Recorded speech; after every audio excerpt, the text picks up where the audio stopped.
think there will still be an impeachment trial or this is going to be dead in the water? June 2, malalaman natin kung ano magiging kilos ng Senado. Kasi kausap ko yung mga ibang senador, hindi nila alam eh. Yung mga incumbent, hindi nila alam, hindi sila nasasabihan. Wala silang caucus, wala silang ganon. So, hindi, pagka nagkukwentuhan kami, nag-uusap kami, sinasabi nila, hindi nila alam kung anong plano. So, makikita natin yan. Pero in the meantime, ako, ibang klase yung problemang nakikita ko na hindi nasisilip ng iba eh. Meron dalawang conflicting rules eh.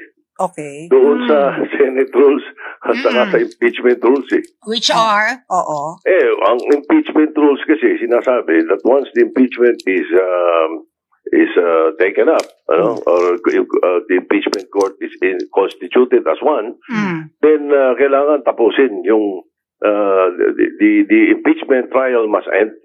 Although, I mean, to the end. Ganon, ano?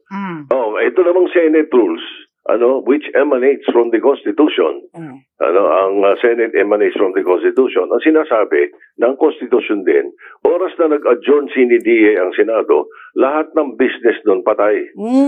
Kaya nga without day, kaya nga sine die.